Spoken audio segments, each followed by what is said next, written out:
Po dëgjoj këto lajmet që operatorët e hidrokarbureve në këtë vend do të rrisin brenda 48 orëve çmimin e naftës kryesisht me 20 lekë dhe rritja mund shkojë deri në 40 lekë.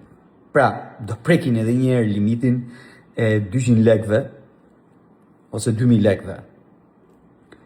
Shikoni që ngjarjet në lindjen e mesme, lufta atje, përhapja në vendet e tjera arabike për te Iranit, prodhuese, mbylljen e kushticës së Hormuzit ku kalon trafiku i hidrokarbureve, naftës edhe gazit, patjetër që do të kishte një impakt në çmim, po që ky impakti përkthehet ose vjen në Shqipëri brenda 48 orëve, ky është nam.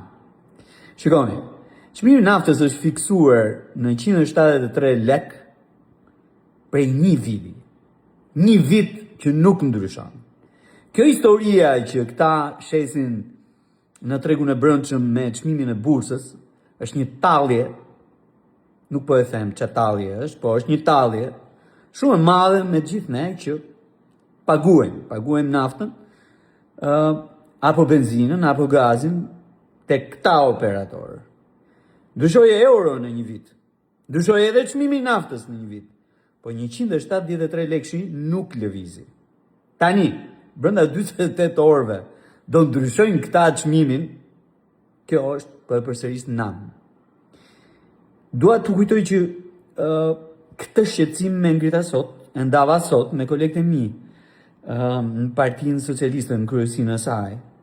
Dhe natyrisht dua të sjell në vëmendje të tyre e të gjithëve që bordi për administrimin e çmimeve të hidrokarbureve i përdorur gjatë kohës së luftës në Ukrainë